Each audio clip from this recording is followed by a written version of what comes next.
Hello दोस्तों, आप लोगों को मेरा सादर प्रणाम। कैसे हैं आप लोग। आज की हमारी कहानी है नवरात्रि की सच्ची कथा।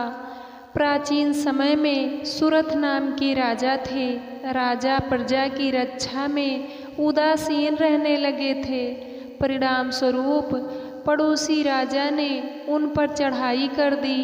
राजा सुरथ की सेना भी शत्रु से मिल गई थी। परिणाम स्वरूप राजा सुरथ की हार हुई और वह जान बचाकर जंगल की तरफ भागे।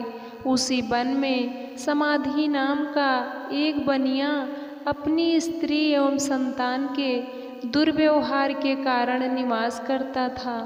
उसी वन में बनिया समाधि और राजा सुरथ की भेंट हुई। दोनों का परस्पर परिचय हुआ।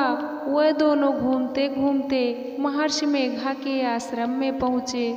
महर्षि मेघा ने उन दोनों के आने का कारण पूछा तो वह दोनों बोले कि हम अपने सगे संबंधियों द्वारा अपमानित एवं तिरस्कृत होने पर भी हमारे हृदय में उनका मोह बना हुआ है। इसका कारण क्या है। महर्षि मेघा ने उन्हें समझाया कि मन शक्ति के अधीन होता है और आदिशक्ति के अविद्या और विद्या दो रूप हैं। विद्या ज्ञान स्वरूप है और अविद्या ज्ञान स्वरूप। जो व्यक्ति अविद्या के अधिकरण रूप में उपासना करते हैं उन्हें वह विद्या रूपा प्राप्त होकर मोक्ष प्रदान करती हैं। इतना सुन राजा सुरथ ने प्रश्न किया, हे महर्षि, देवी कौन है, उनका जन्म कैसे हुआ। महर्षि बोले, आप जिस देवी के विषय में पूछ रहे हैं वह नित्य स्वरूपा और विश्वव्यापिनी है। उसके बारे में ध्यान पूर्वक सुनो। कल्पांत के समय विष्णु भगवान क्षीर सागर में अनंत शैया पर शयन कर रहे थे। तब उनके दोनों कानों से मधु और कैटभ नाम के दैत्य उत्पन्न हुए। वह दोनों विष्णु की नाभि कमल से उत्पन्न ब्रह्मा जी को मारने दौड़े। ब्रह्मा जी ने उन दोनों राक्षसों को देखकर विष्णु जी की शरण में जाने की सोची, परंतु विष्णु भगवान उस समय सो रहे थे।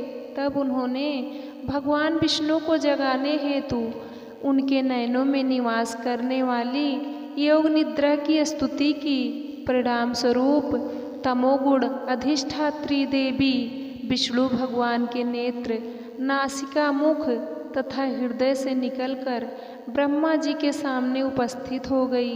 योग निद्रा के निकलते ही विष्णु भगवान उठकर बैठ गए। भगवान विष्णु और उन राक्षसों में 5000 साल तक युद्ध चलता रहा। अंत में मधु और कैटभ दोनों राक्षस मारे गए। ऋषि आगे बोले, अब ब्रह्मा जी की स्तुति से उत्पन्न महामाया देवी की वीरता तथा प्रभाव का वर्णन करता हूँ, उसे ध्यान पूर्वक सुनो। एक समय देवताओं के स्वामी इंद्र तथा दैत्यों के स्वामी महिषासुर में सैकड़ों वर्षों तक घनघोर संग्राम हुआ। इस युद्ध में देवराज इंद्र की पराजय हुई और महिषासुर इंद्रलोक का स्वामी बन बैठा। अब देवतागण ब्रह्मा जी के नेतृत्व में भगवान विष्णु और भगवान शंकर की शरण में गए। देवताओं की बातें सुनकर भगवान विष्णु तथा भगवान शंकर क्रोधित हुए।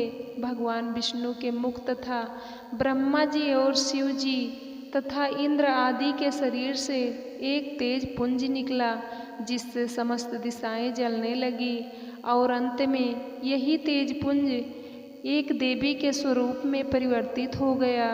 देवी ने सभी देवताओं से आयुध एवं शक्ति प्राप्त करके उच्च स्तर में अट्ठास किया, जिससे तीनों लोकों में हलचल मच गई।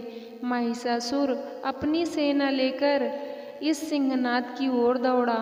उसने देखा कि देवी के प्रभाव से तीनों लोक आलोकित हो रहे हैं। महिषासुर की देवी के सामने एक भी चाल सफल नहीं हुई और वह देवी के हाथों मारा गया।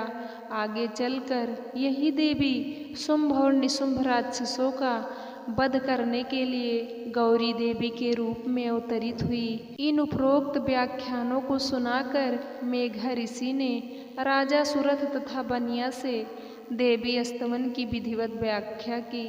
राजा और बनिया नदी पर जाकर देवी की तपस्या करने लगे।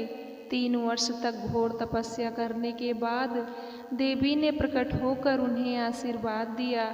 इससे बनिया संसार के मोह से मुक्त होकर आत्मचिंतन में लग गया और राजा सुरथ ने शत्रुओं पर आक्रमण कर विजय प्राप्त करके अपना वैभव प्राप्त कर लिया।